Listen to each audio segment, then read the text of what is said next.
are you in Hungary now, Aaron, or Yes, yes, yes, yes. No, in Hungary because the Christmas is coming and it's the oh, family day, so I have to be home. where are you normally located now? If Actually, I live in Hungary, Budapest, so this is my officially address. And I'm sailing most of the time in the Mediterranean. oh, okay. Sometimes Atlantic Ocean, French side nowadays, sometimes in Adriatic, Croatia, because we have no sea, so that's why it's a bit complicated for us. Yeah, we were really interested to interview you because we used to interview a series of people who live extremely interesting lives and without a lot of money, and you know, kind of take different life paths from other people. And you definitely had a great story. It was very impressive to see somebody that had sailed around the world in a small boat like that.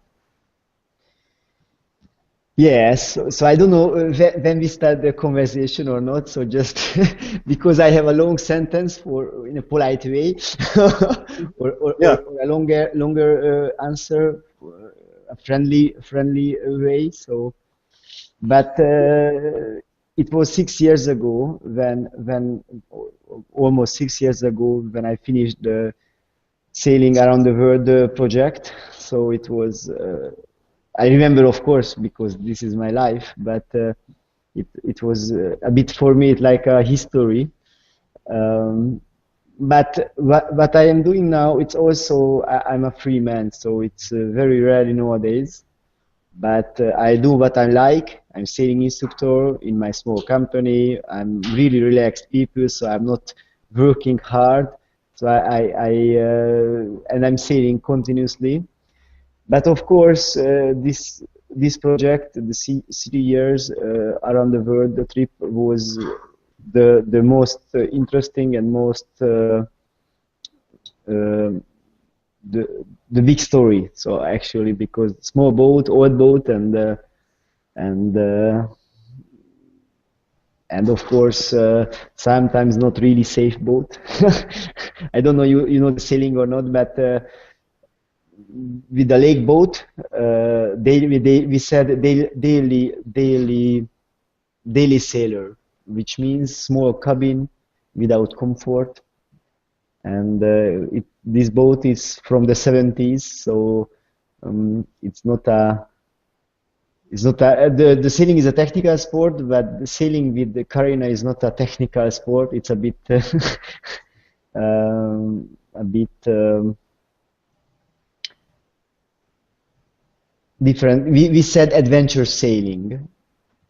But now in the present, you are still taking long trips, like I don't know, many days or many weeks in the ocean, or you only doing like few days trip, on 1 day trips in the ocean with your boat? Uh, yeah, when I'm sailing alone around the world, it was 3 years, from Mm-hmm. 2006 to 2009. And after I sailed with a bigger boat. The Carina was 6 meter boat, but the second boat was a 42 feet boat instead of 19 feet, big difference. And this was from Adriatic Sea to Sydney. So I crossed two oceans, Atlantic and Pacific, with a bigger boat and with crew. So it was also I sailed continuously 1.5 years. It's a really big trip. Visited my old friends again, and the same route was with Carina, so same islands, same friends, because most of the people in the small islands, they have no internet, they have no Facebook. It's a different world. So I have to visit my friend if I would like to meet and talk with the guy. So from 2010 to 2012, I sailed from Croatia to Sydney. And after I bought a Mini 650 sailing boat. It's a racing boat, Mini Transat, and I started a racing career or racing style. And The Mini Transat and Mini 650, it's a very small 6.5-meter sailboat crossing the ocean, Atlantic Ocean, and this is a racing by really small boat, so it's a bit also and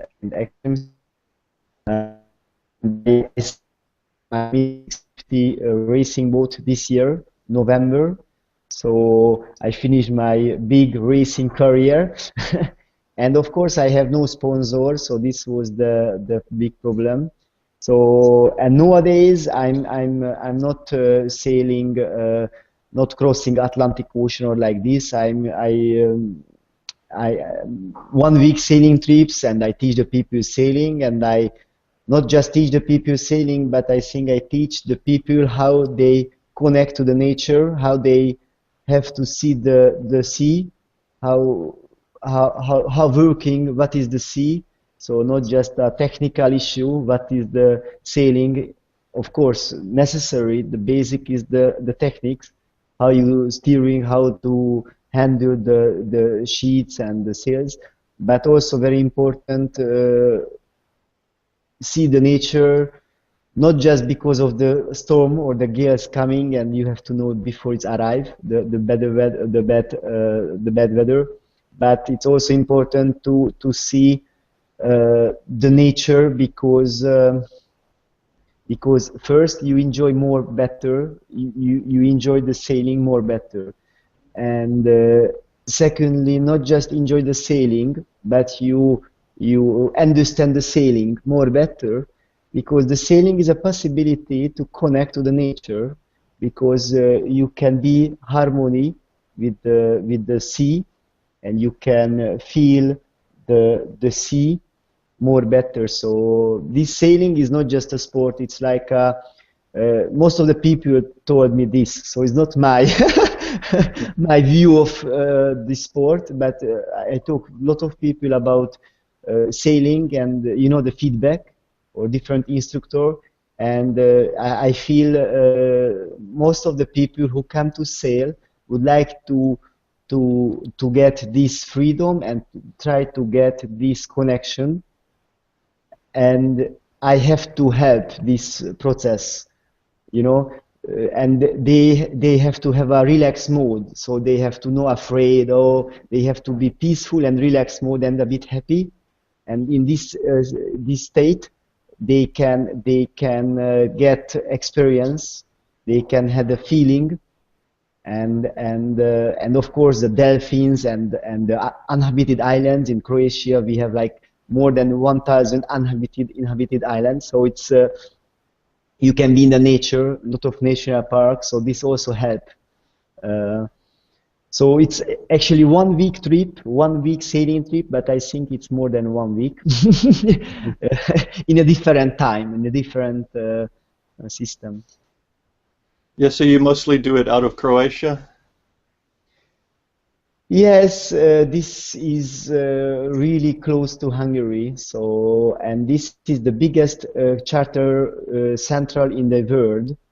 I can rent about 10,000 sailing boats. So, very good place to sailing. Very good place to teach the people sailing, because coastal sailing. So close to the shore, we can have sailing trips.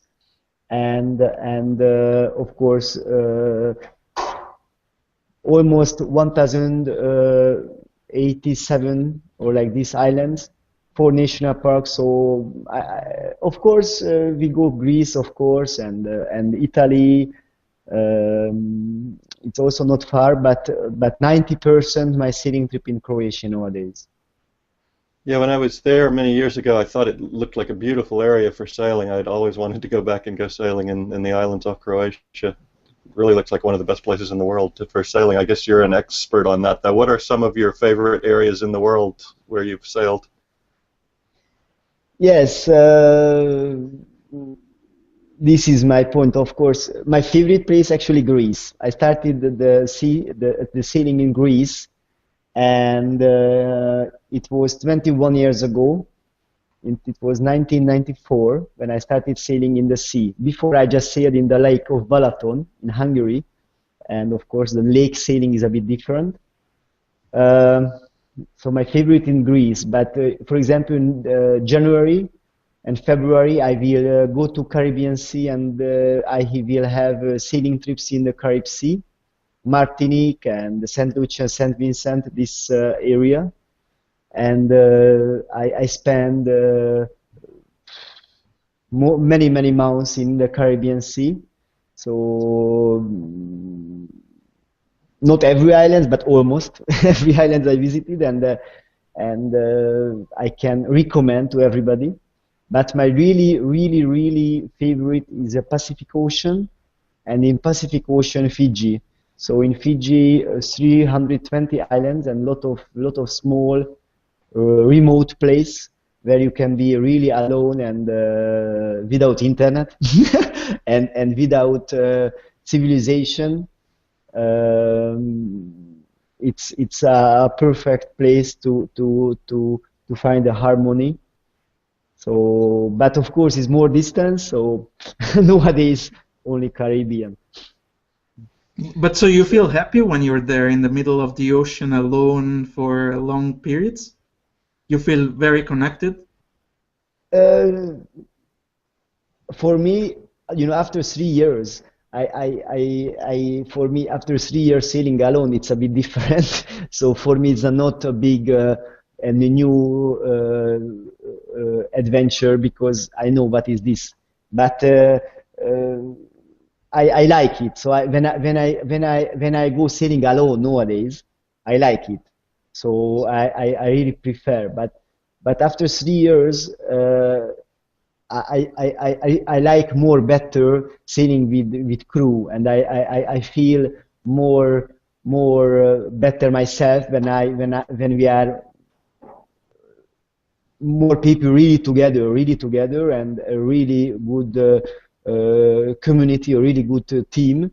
So, but when you are alone in the sea more weeks, and after more weeks, how to say, it's really nice experience, and I really like it, of course. But nowadays I a bit changed. So nowadays I prefer sailing with people. But I think every 4 or 5 years I go sailing alone also for a big trip. But nowadays for me is enough. Like 1 week sailing alone, it's enough, or 10 days. But I can recommend to this experience to the people. So be alone some weeks in the ocean. It's after you can see yourself in a different aspect, and can help your life, or like this. One of the other things that a lot of people are interested in is how they can afford it. You always hear people say, "Oh, I can't afford to do these kinds of things." So, how did you afford, your first boat, which I guess was fairly inexpensive, but and then afford the around the world trip, and your life today? I guess you live mostly by leading charters, or if you could go through all of those different phases in your life, if you feel comfortable, just telling people how you afforded to have such a great lifestyle. Yes, not you are the first who asked this question, so yes, of course the money, we use the money and it's necessary, of course, so I cannot say money is not important, but of course I say this, money is not important. But if you mean it, it's more better than you said it, only just say something. My own experience, a lot of people helped me. So when you arrive with long hair, but really long hair, and long beard, like really long, and you are young, and you talk, you are open people, so you are not close. I was also I open people, so it's also help. And for example, in the marina, a lot of players, they not ask money because this is a small boat and they wanted to help and support this project. But some marina ask money, and some place, of course, I had to pay. I repair myself the boat, so most of the reparation I do myself. But of course, engine problem, and I had to buy some new parts, so I had to pay, of course. But I tried to do myself most of the project, and of course I cook myself in the boat, I sleep in the boat, so no accommodation fee. In Europe, it's a expensive place, but after you leave Europe, for example, Asia, Africa, the life is more cheap. So the food, it's not a big cost compared in Europe. So, and I had no big sponsor, so it's not this project. Maybe you visited my website. It looks like it's not a big project, and not a big project, but without support and without sponsor.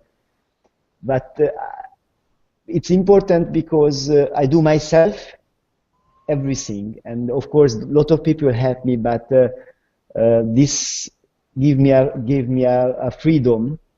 So without sponsoration, some people helped me. I worked when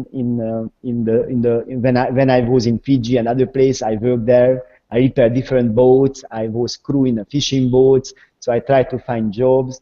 I write articles.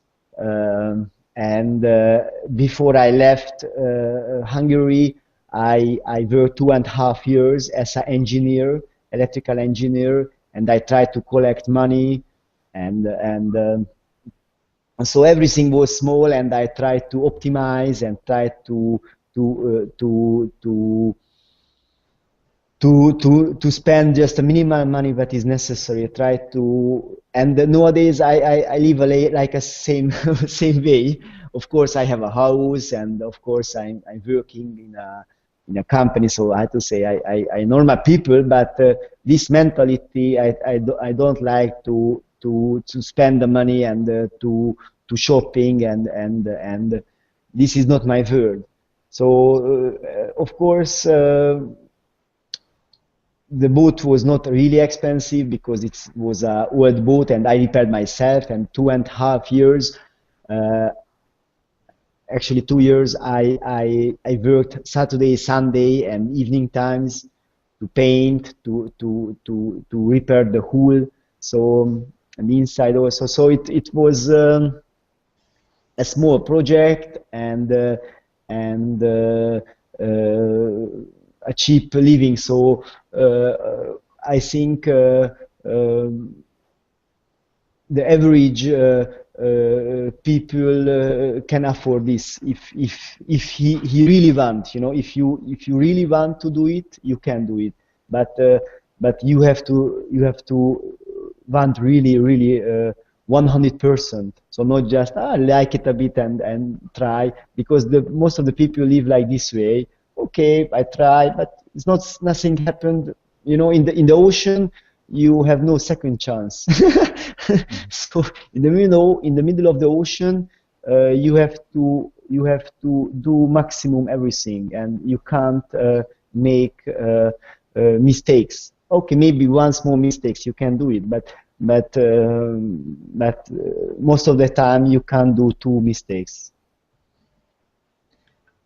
It was also so impressive with such a small boat. With a fiberglass hull boat, Karina, yes, or? Yes, fiberglass. It was really impressive. Did you look very carefully at the wind charts, or how did you feel safe taking such long transocean trips on a small boat like that? Yes, the pilot chart is very important, and meteo chart is very important, and I try to find the best time to cross the Atlantic Ocean. For example, I do it in January, but of course, for example, the Atlantic crossing was 39 days with Karina. After with the 2 feet boat, it was like 18 days. So it was a long trip, 39 days, and my autopilot is not worked. My Raymarine autopilot is no Simrad TP10. It was not good at all. So I had to steering myself a lot. So 10 hours, sometimes 12 hours, maximum 16 hours a day I steering. And this was like a long meditation because you're just sitting in the cockpit and steering, and you just keep the vast direction. And of course, in like this 39 days, of course, I had a storm. I had a strong wind. In this year, 2007. January, February, the average wind was really strong. So the average wind was like 20-25 knots. So, you know, the El Niño or La Niña year. So it's depend on, you know, every year is a bit different, the average wind. But 2007, January, February, we had a really strong wind. And of course, the Pacific Ocean also, sometimes I had really strong wind. You can't, so to say, in a long trip, you have. So just in a heavy weather sailing, there is some process, some solution, and I do this. So, for example, Heave 2, I have storm jib, and I close the door. So, but one time my boat knocked down when, you know, the mast hit the water, but never capsized, just knocked down. And the knockdown was in the Torres Strait, close to Australia. And the Torres Strait, very, very difficult because the average wind is strong, but they have in their strong current, and the strong current and the wave is a bit strange. So that was the problem. But this was only one time in the 3 years. So I think the Carina was a bit not really. It was a heavy boat, 1 tons, and the beam was big. So it was a bit like a fat boat and was really stable. Yeah, sorry, my English. So and of course this was the disadvantage because Carina was slow because it was heavy and the beam was big. So you know, 2-meter beam, it's a bit. And of course, the boat was 1 tons, but my water, my stuff, my food together was 800 kilograms. So it was a bit heavy. And my average speed with Carina was like a walking speed. When you walk in the street, I said around the world like this speed. So this was not a really fast sailing. But I feel safe. What was the maker of Carina? I forgot. The Carina type is Carina 19, and this was made in Swiss, but the company is closed, so no any production anymore. Carina started to build about in 1967, and my Carina was built in 1970, and they finished this production 73 about. So, and they used it in the Swiss lakes, and they used it close to the shore in the Atlantic side, but some Carina owners find me, and there's a small community. But nowadays this is not a popular brand. So. Did you have to replace the mast and the rigging before you did open water sailing, or you used the original mast and rigging? I use the original rig and mast, so I not replaced at all. And in Fiji, I had to buy some new rigs, and I repaired the spreader more times. And small modification, I put a second forestay in Galapagos because my mast started to be bended. So originally like this, and after some miles, and it was necessary a second small forestay to compensate this banana form. And of course, you know, better maybe reef early, reef for the comfort, and I do this so I never take risk. When I feel okay, the black cloud is there, the squall is coming, something happened, I always take the reef. Sometimes when I enjoy the speed, of course, not, but I was really not risk. And the hull and everything held up fine in storms? Did it have leaks, or I guess those early fiberglass boats were just built very sturdy. Yeah, yes, in the fiberglass technology in 1970 was a bit different. So they use more material. That's why was the boat more heavy. So this was the reason why one was a 19 feet boat. Never, no leakage never happened. So one time my rudder, one part of the rudder is broken under the water, and in Caribbean, I arrived the Caribbean, and in Saint Lucia, I lift the boat to the boatyard, and I changed one part. The reason was one part was not stainless steel, so and started the corrosion, and that's why was the reason, because they use it in a lake and not in the ocean. So the spreader broken 2 times, and the rigs broken, the forestay broken, but I had the second forestay. So the big forestay, I had two big forestay for the security, and one forestay broken, but it was not a big problem, and one rig broken. Did the forestay break during a storm, or? I think it was in the Caribbean Sea, and it was like 20-25 knots wind, so it was a good wind.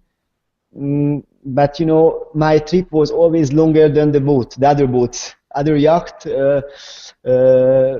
was really fast compared with me, and you know, the boat always moved. So like every wave, you know, and this continuously big force and every day. So this was the reason one stainless steel broken. So it was not a rig broken, and this was a connection between the rig and the one shackle. So I think I'm, you know, maybe this point was a bit not, I had to change before, but you know, in the boat, lot of small things, and in the checklist every day you check everything, but of course sometimes you not check everything because you are lazy.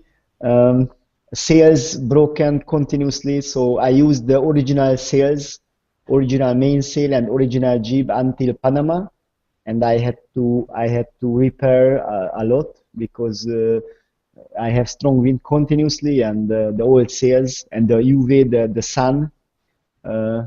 So and in Panama I got some new sails, but after in Pacific Ocean again, because of the sun, I had to repair the sails continuously. So and of course the electronics, the battery. I'm electrical engineer, so I repair always, because the sea water everywhere, and the connection, the cable connection, sometimes broken because of corrosion. So in a small boat, one of the biggest problem was this electric system, because and the battery, the autopilot used a lot of battery when I had a good one, and I'm a ham, so I use the high frequency radio, and this use also like 100 watt, which means a lot of energy. But I have no refrigerator, I have no I have no radar, so I had no luxury.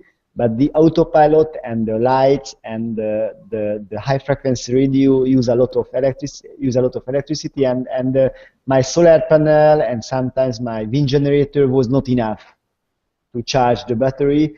So, but in Fiji I bought some old second-hand batteries, and after Fiji was no any more problem with the batteries. And how did you learn so much about open water sailing? I assume you tried to learn everything ahead of the trip, just from other sailors in the Mediterranean, or it just seems like a lot, because you had never done a major open water sailing, a transatlantic or anything before your round the world trip, right? Yes, it's right. So before the around the world trip, I sailed in the Mediterranean. I sailed about 10,000 nautic miles in the Mediterranean. 12 years. Every summer I sailed there 2-3 weeks, sometimes 4. I was a sailing instructor in the Balaton Lake, and I was a charter skipper also in the Adriatic. But because of the university, because after the job, I do it some weeks only. I sailed in the Balaton Lake a lot, and I was there. I was also, I did racing there. So actually, from Koper, Slovenia, when I started the trip, I reached Gibraltar. It was about 2 months sailing, and yes, it was a long, well, not 2 months, but almost 2 months, and I sailed a lot. So, for example, from Tunisia to Spain, it was 17 days non-stop sailing. So, because it was light wind and no wind, and the current pushed me back. So it was a really big experience to know the boat. So until Gibraltar, I had really big experience. I know the boat really. I know what is the weakness. It was more than testing the boat. It was like 2 months. So I started to know the boat, and of course I had no ocean sailing experience, but actually not really big difference. The sea, in the sea sailing, or the sea, Mediterranean and the Atlantic, so not really big the difference. The wave shape is a bit different, and the meteo a bit different, but the navigation is more simple because no islands. So I was not afraid at all when I was in Gibraltar, and I said, okay, tomorrow I leave. I was really happy, and I'm absolutely not afraid from the ocean. That's all. What was the most challenging thing for you when you were there alone in the ocean for a long period? Which thing did you find the most challenging, the most difficult thing? Being alone, I don't know, resisting the wind and the salt of the ocean, what it was? For example, Carina is really small, so it's only 19 feet and fiberglass. And in the big vessels, the big cargo ships couldn't see me in the radar sometimes, just in a short distance. So the big problem was I had to avoid the collision. Sometimes the big vessels was really close to us because they couldn't see me. Fog, for example, because it was fog or rain, or or the fishermen also. The fishermen sometimes they not be in bigger fishing boats. They also not change the direction, so I had to, and I called in radio, and so I always afraid from the other boats. So this was the most challenging and dangerous. Maybe it sometimes happen the big vessels collision with yachts. But in the Mediterranean Sea, it's happening. So it's really dangerous. But when you are sitting alone and you are tired, difficult to wake up every 10-15 minutes to check the other boat, the traffic. So, and in some place I had to wake up every 10-15 minutes. For example, in Gibraltar and other place in Panama area, where the traffic was really big. I had to be really carefully, and I could not sleep normally. So it was horrible. In Singapore, I could not sleep 3 days, just only 2-3 minutes, because in Singapore really big traffic, and and I was in the channel, in the Singapore channel, and when I arrived in a marina, I was really like, I feel really bad. So, but 2 minutes, 3 minutes sleeping is really good. It's better than nothing. But this was for me. Of course, the navigation sometimes close to the reef, the islands at night, also complicate because the current push you, and for example, in the Torres Strait, we have 8 knots current. So it's really big. My maximum speed was about 5.5 knots, but normally 5 knots. So I have to really calculate the tide based on the tide information, the current, and I had to anchor 2 times because of the strong current.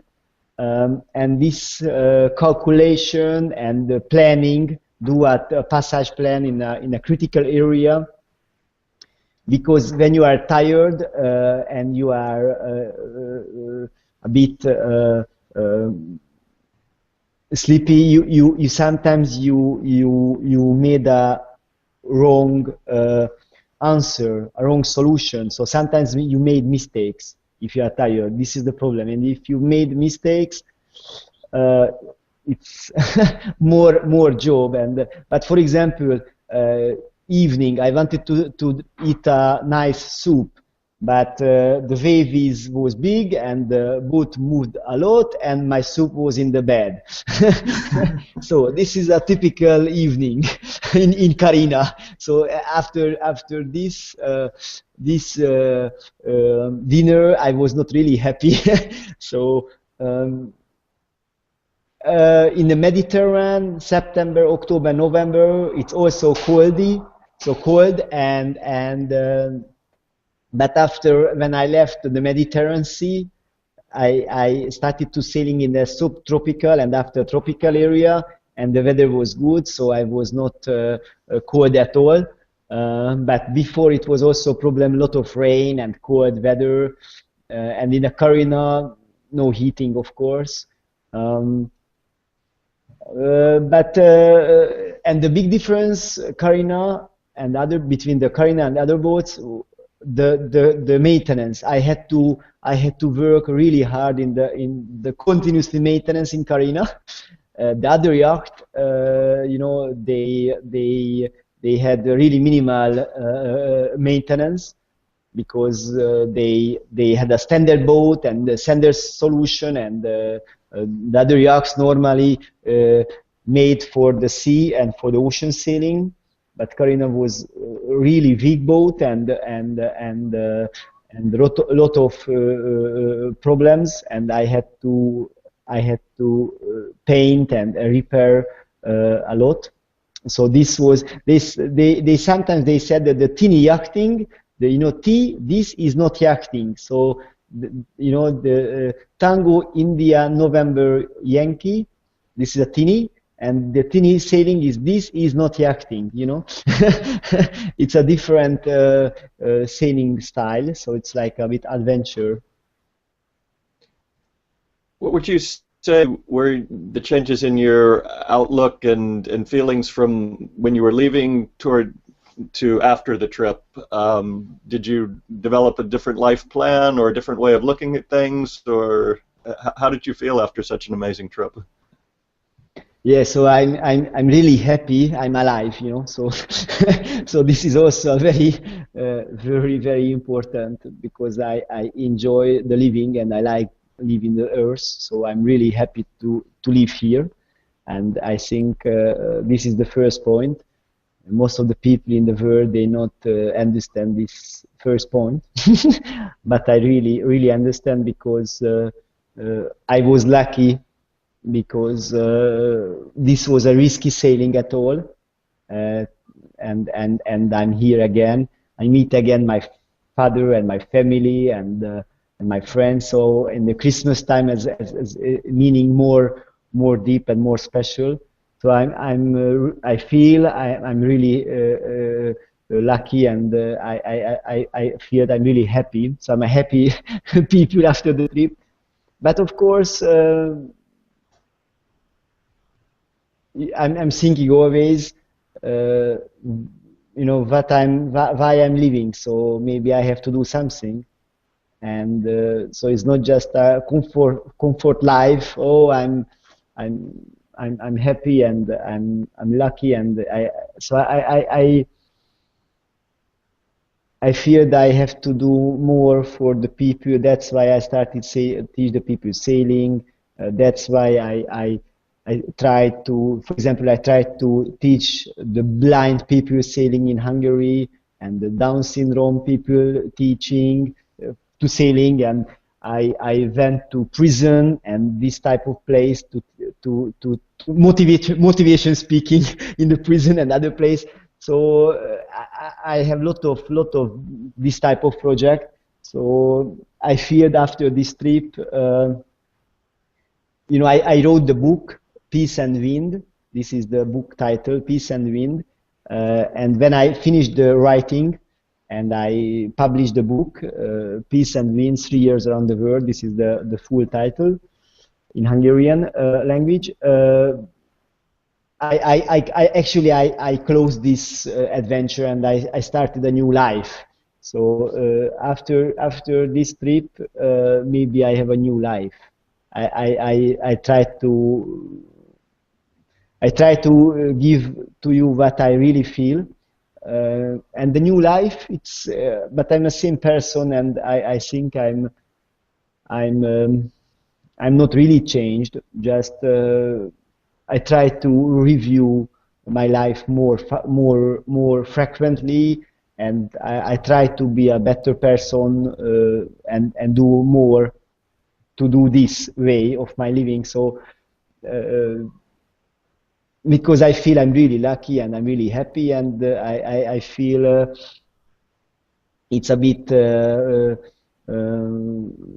selfish life, and I don't like to live a selfish life.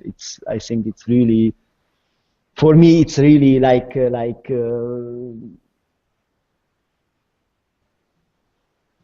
really bad life. So for me, it's like depression. I think this is the reason of the depression, and not for me, not comfort. So I that's why I try to So I think this is the main point. So my new life, the teaching people sailing, this is just a platform, because sailing is just just tools of the communication. So it's just but the experience with other people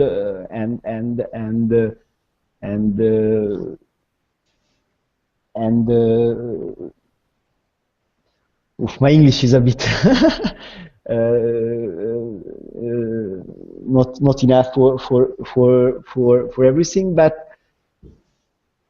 I think sailing instructor or teaching, it's my really my life. So I really find my place in the world, and that's why I'm lucky. So what would you say it's your next biggest dream that you would like to accomplish, that you would like to realize? Is to help other people through sailing lessons, or do you have some big dreams that you still would like to realize?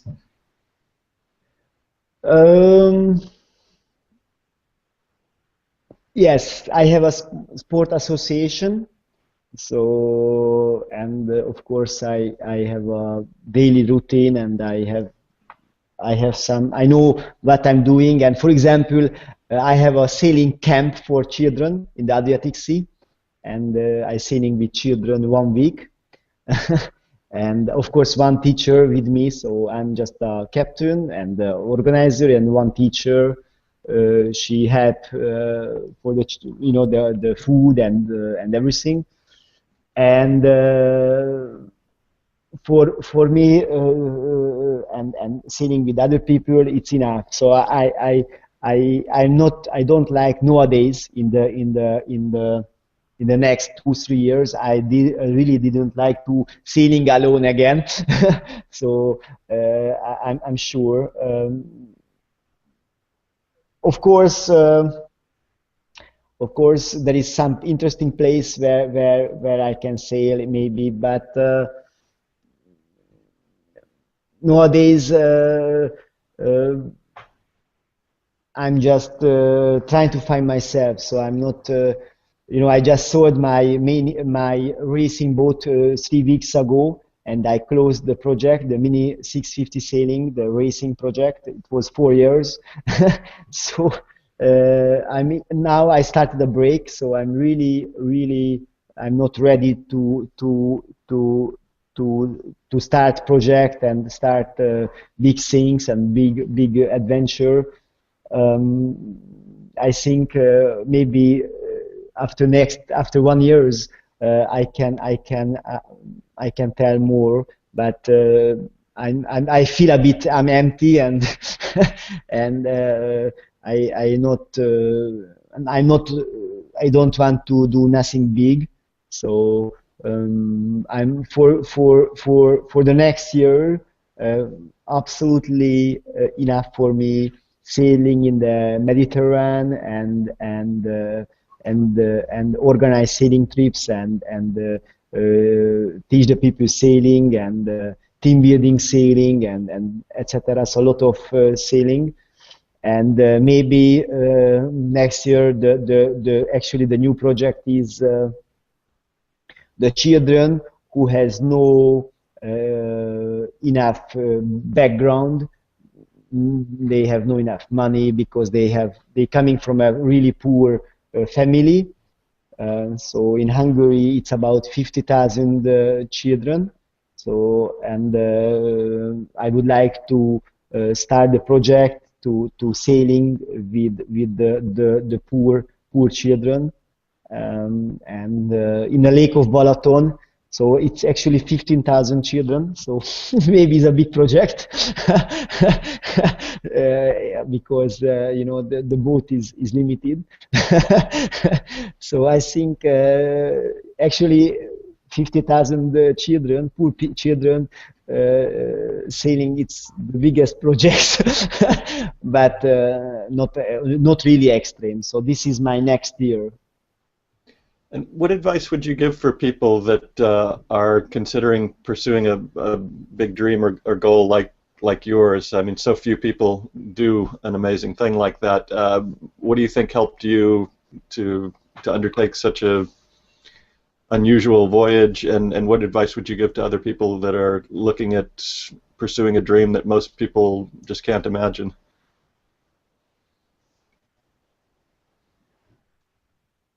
Yes. So, you know, my email address is in my website, and a lot of people writing emails and ask advice before big sailing trips. So not you are the first who asked this question, and of course there is a technical issue. Of course, you have to learn sailing. You need experience. You have to know the boat well, and of course you have to leave the port. And some people, the biggest point, some people said, "Oh, I have no enough money. I can't do this." And actually, is not about the money, because you can work in the trip. So, for example, New Zealand and Australia, everybody can work if you want, and some place in Indonesia there is 14,000 islands. So it's really it's not about the money. This is just a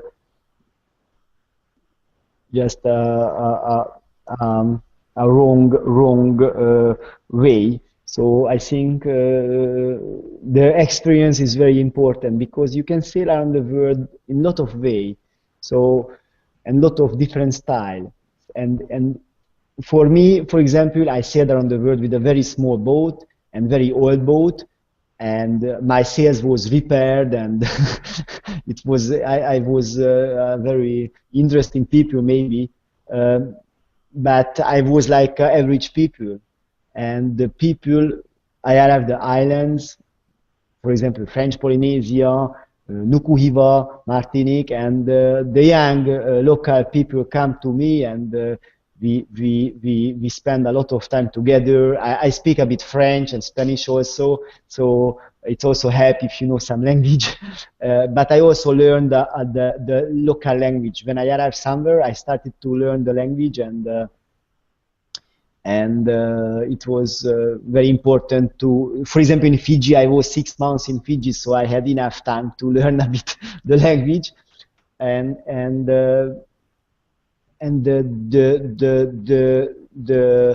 the connection with other people, the friendship in the interesting islands and with interesting people, and cooking together, for example, or fishing with the local people. This was my biggest experience. The people, not the place, the people. For me,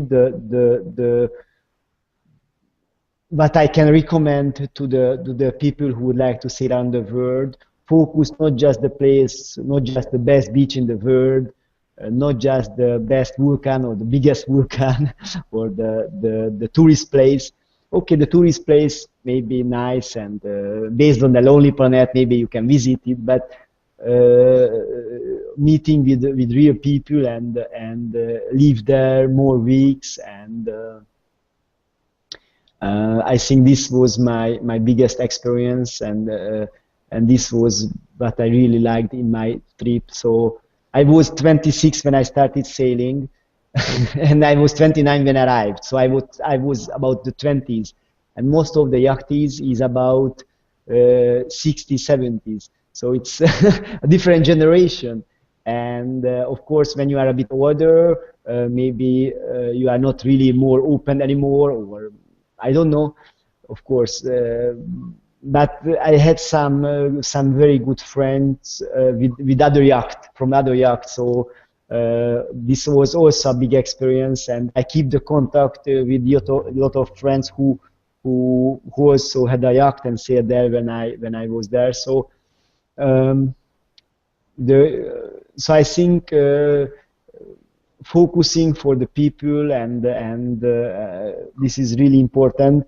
And most of the people absolutely not do this. So I realized the tourists and the yachties just visited the place, but they not talk with people and was really close the people. So my advice is be open, be open to other people, and you can have more deep experience and memories. Well, I hope you have a good Christmas there with your family, and again, we really appreciate your time and talking with us. Okay. Merry Christmas and Happy New Year.